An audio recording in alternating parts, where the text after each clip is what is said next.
함께 예배하는 모든 분들 가운데 이 말씀의 축복이 함께 하시기를 주님의 이름으로 축원합니다.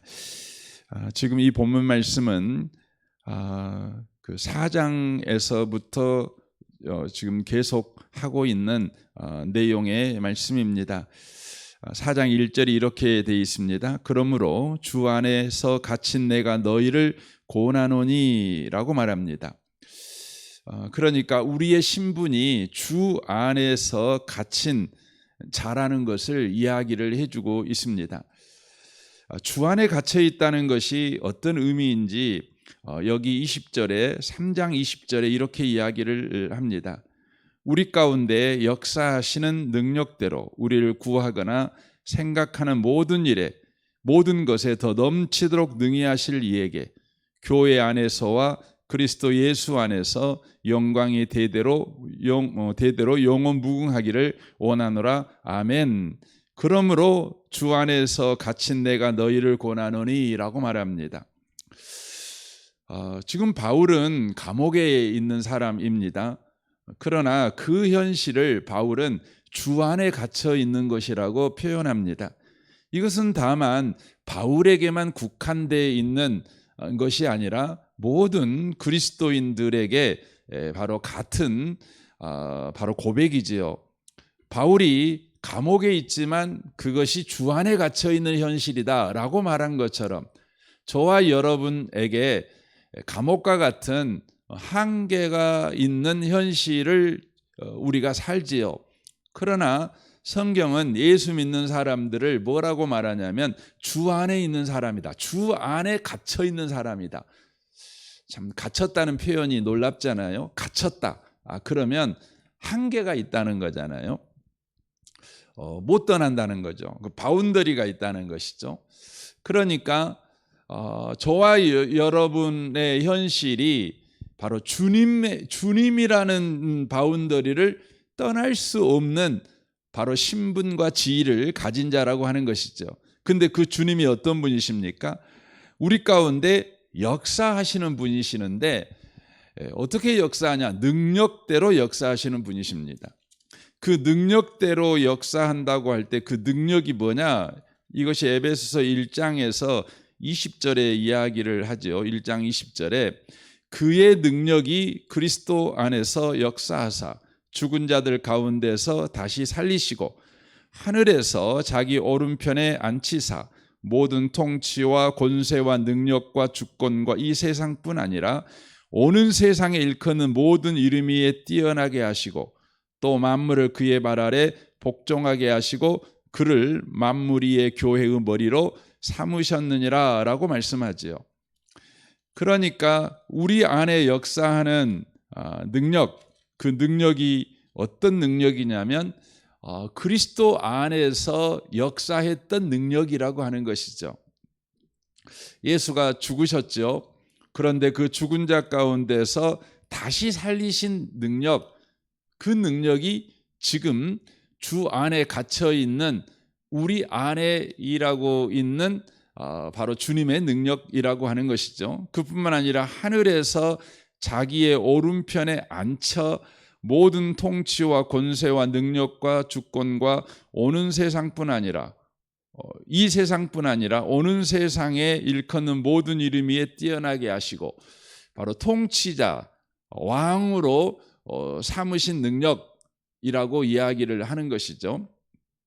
그리고 더 나아가서 만물을 그 발 아래 복종하게 하시고 그 만물 위에 교회의 머리로 삼으셨느니라. 그러니까 이 지상에서 교회가 예수님을 대리해서 세상을 통치하시는데 교회의 머리가 예수님이시다. 이렇게 이야기를 하고 있는 거죠. 그것을 하게 하시는 것이 뭐냐면 바로 하나님의 능력이라는 것이죠. 그 능력이 지금 주님 안에 갇혀 있는 저와 여러분 가운데 일하고 계시는 능력이다. 이렇게 이야기를 하는 것입니다. 우리의 현실이 다 한계가 있잖아요.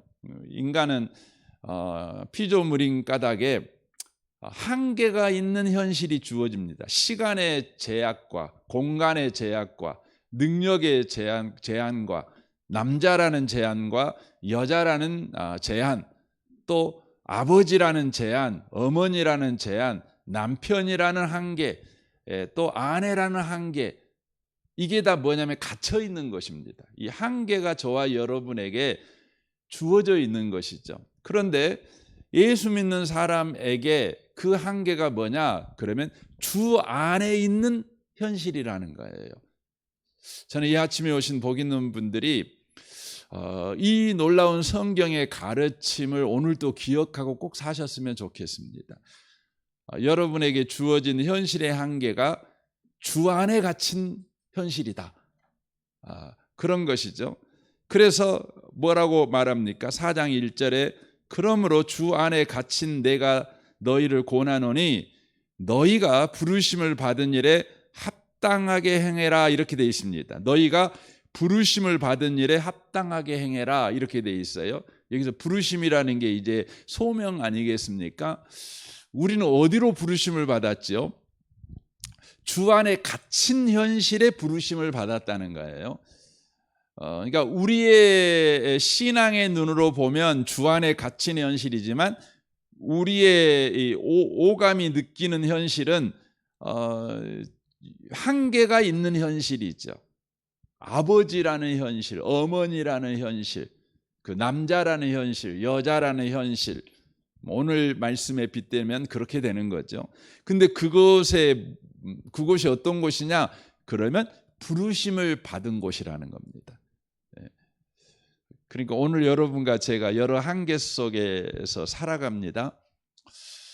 그런데 그 한계가 어떤 곳이냐? 주 안에 갇힌 현실이요, 부르심을 받은 바로 장소라고 이야기를 합니다. 그럼 거기서 뭐 해야 되는 겁니까?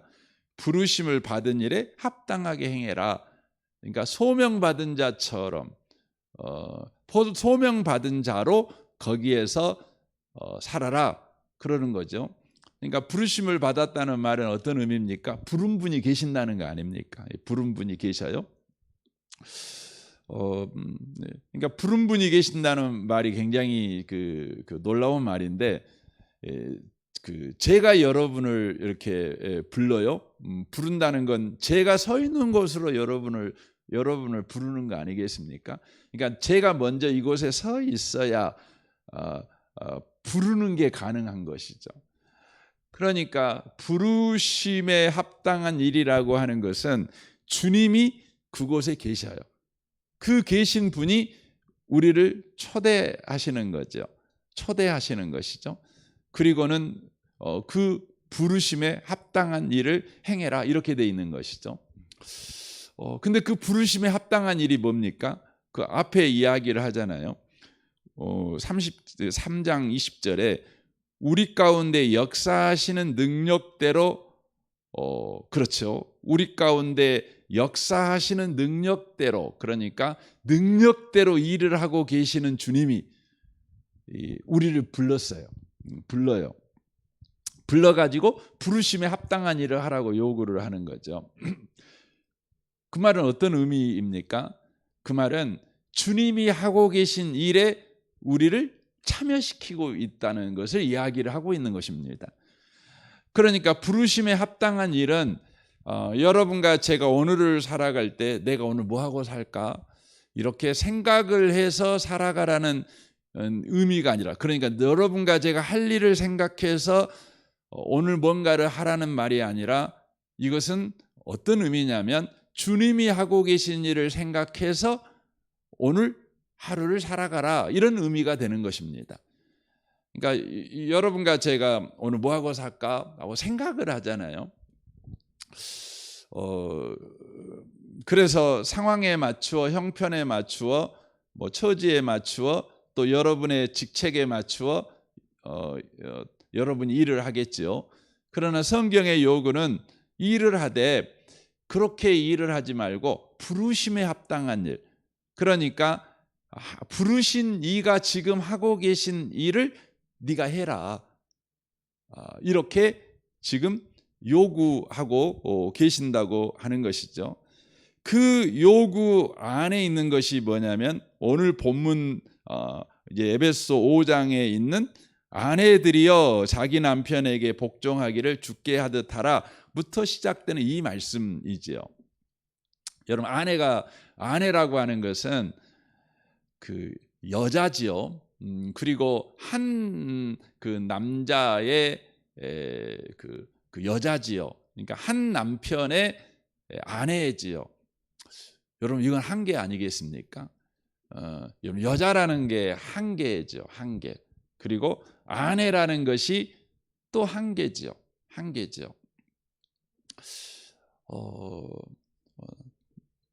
물론 25절에 남편들아 이렇게 말씀할 때 남편도 마찬가지죠. 그 남편은 남자 아닙니까? 그리고 한 아내의 남편 아니겠습니까? 그러니까 그게 한계죠, 한계죠. 진화론적으로 이야기를 하면 여자가 되었다는 것, 그리고 한 남자의 아내가 되었다는 것, 남자가 되었다는 것, 한 남자의 아내의 남편이 되었다는 것, 이게 이제 결혼 제도로 이제 묶은 것 아니겠습니까? 그러니까 당신은 여자야, 당신은 남자야, 당신은 아내야, 당신은 남편이야. 이 부분에 대해서 진화론적인 관점에서 보면 폭력이라고 이야기를 합니다. 폭력. 그러니까 이 진화론적인 사고에서는 바로 남자 여자라는 이 굴레를 없애버리는 거죠. 그래서 세상에는 남자 여자가 존재하는 것이 아니라 그냥 사람이 존재한다, 이렇게 만드는 겁니다. 지금 세상이 시도하고 있는 게 이제 그런 거죠. 그 남자 여자는 그 태어날 때부터, 태어나기 잉태될 때부터 남자 여자잖아요. 근데 성경적으로 보면 잉태되기 전에 창세 전부터 하나님께서 남자 여자를 정하셨죠. 정하셨죠. 그러니까 남자 여자라고 하는 것은 그 하나님의 개입이거든요. 주 안에 갇힌 현실입니다. 그러니까 주님이 부르신 부르심의 자리입니다. 그러나 세상은 이걸 거부합니다. 그래서 남자 여자라고 하는 성 정체성을 없애버려요. 없애버리고 그냥 남자가 그냥 사람이죠. 사람을 만드는 거죠. 가정에서도 마찬가지예요. 아내와 남편을 없애버려요. 그냥 두 사람이 사는 거예요. 두 사람이 사는 거예요. 그래서 아내의 역할, 남편의 역할은 가정에 없어요. 그냥 같아요. 그냥 같아요. 모든 것이 같아요. 이렇게 만드는 거죠. 왜냐하면 하나님은 아내로 불렀다. 한 남자로 태어나게 하시고 한 남편이 되게 하시고 여자로 태어나게 하시고 한 남자의 아내로 되게 하신 것이 주 안에 갇힌 구체적인 현실이에요. 여러분, 현실은 구체적이거든요. 여러분과 제가 상상 속에서 하는 건 아니잖아요. 신앙생활도 상상 속에서 하는 게 아닙니다. 구체적인 현실에서 하는 겁니다. 구체성입니다. 그리고 그것은 하나님의 부르심입니다. 그래서 남자가 또 여자가 결혼하여 아내가 되려면, 남편이 되려면 반드시 어떤 일이 필요하냐면 하나님이 짝지어 주시는 일이 필요합니다. 이게 하나님의 신적 개입이 필요한 것입니다. 그래서 성경은 분명하게 말하잖아요. 남자가 부모를 떠나 그 아내와 한 몸을 이룰지라고 그렇습니다. 그리고 하나님이 짝지어 주신 것을 사람이 감히 나누지 못한다, 이렇게 못을 박아버렸습니다. 거기서 말하는 사람이라는 것은 결혼 당사자도 포함되지만 주변 사람도 말하죠. 그 친정 엄마도 들어가고 뭐 시부모도 들어가고 다 들어가는 겁니다. 절대 나눌 수 없다는, 개입하면 안 된다는 겁니다. 결혼이라고 하는 것은 하나님의 소명, 부르심, 하나님의 신적 개입으로 된 사건이라고 하는 것이죠. 그래서 여기에 아내들이여 라고 말하는 말은 이제 이 에베소서 4장 1절 가지고 이야기를 한다면 주 안에 갇힌 여자들이여 이렇게 되는 겁니다. 주 안에 갇힌 자여. 뭐 25절에 남편들아 이 말에도 주 안에 갇힌 자여 이렇게 되는 거죠. 그리고 더 나아가서 바로 부르심을 받은 자여, 아내로 부르심을 받은 자여, 남편으로 부르심을 받은 자여, 이렇게 이제 성경을 저와 여러분이 읽으셔야 된다는 것이죠. 그래서 이 말씀을 우리가 적용해 갈 때에 가장 중요한 건 그 출발점이죠. 그 출발점이 뭐냐면 아내가 됐다, 남편이 됐다가 아니라 주 안에 갇힌 현실, 아내라는 현실, 또 부르심을 받은 현실, 그 소명, 이것을 아는 자에게 주님께서 말하는 것입니다. 아내들이여 라고 말하는 것이죠. 그래서 여러분, 아내된 자가 이 말씀대로 못 살 때에 우리가 폭력적으로 아내들은 자기 남편에게 복종해야 돼 하고 강요해야 될 성경은 아닙니다. 이건 기다려야 되는 겁니다. 중요합니다. 남편들도 마찬가지죠. 남편들은 아내 사랑하기를 하면서 아내를 사랑하라고 그러잖아요. 이렇게 못 살면 어떻게 합니까? 감옥 보내고 매 때리고 죄인이라고 정죄하고 이래야 되는 겁니까? 그게 아닙니다. 이것은 바로 주 안에 있는 자에게만 허락된 특권이에요. 부르심을 깨달은 자에게만 주어지는 바로 특혜예요. 특별한 삶이에요. 그래서 성경은 우리에게 아내들이여 자기 남편에게 복종하라. 그래서 아내들이 남편에게 복종하지요. 그러면 그 삶을 뭐라고 말하냐면 영광스러운 삶이라고 말하는 겁니다. 그래서 에베소서 1장을 한번 보시면 좋겠습니다. 1장 이제 3절부터 6절까지 7절부터 보겠습니다. 다 보면 더 좋은데 그냥 3절부터 6절까지 일단 보겠습니다. 찬송하리로다 하나님 곧 우리 주 예수 그리스도의 아버지께서 그리스도 안에서 하늘에 속한 모든 신령한 복을 우리에게 주시되 곧 창세전에 그리스도 안에서 우리를 택하사 우리로 사랑 안에서 그 앞에 거룩하고 흠이 없게 하시려고 그 기쁘신 뜻대로 우리를 애정하사 예수 그리스도로 말미암아 자기의 아들들이 되게 하셨으니 이는 그가 사랑하는 자 안에서 우리에게 거저 주신 바 그의 은혜의 영광을 찬송하게 하려는 것이라 이렇게 돼 있죠. 이게 하나님께 은혜의 영광을 찬송하는 자가 되는 거죠. 근데 이 부분을 12절에서는 이렇게 또 표현합니다. 이는 우리가 그리스도 안에서 전부터 바라던 그의 영광의 찬송이 되게 하려 하심이라. 그러니까 앞에서는 찬송을 하게 한다고 돼 있지만 12절에서는 찬송이 되게 한다고 말씀하고 있어요. 그러니까 지금 이 에베소서에서 하나님의 영광을 찬송을 부르는 삶, 그게 뭐예요? 아내들은 남편에게 복종하는 삶입니다. 남편들은 아내를 사랑하는 삶이죠. 또 찬송이 되는 삶, 영광의 찬송이 되는 삶.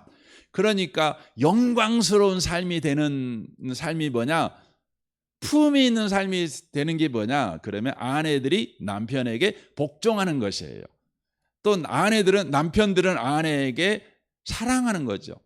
그지없는 사랑을 하는 것이죠. 그래서 여기 남편에 관한 이야기와 지금 우리가 볼 때 이렇구나 이렇게 금방 알 수 있는 게 5장 27절에 보면 자기 앞에 영광스러운 교회로 세우사 티나 주름 잡힌 것이나 이런 것들이 없이 거룩하고 흠이 없게 하려 하심이라 그렇게 돼 있잖아요. 근데 1장 4절을 보면 창세전에 그리스도 안에서 우리를 택하사 우리로 사랑 안에서 그 앞에 거룩하고 흠이 없게 하시려고 이렇게 바로 동일한 문장을 쓰고 있는 것을 우리가 보게 되어집니다.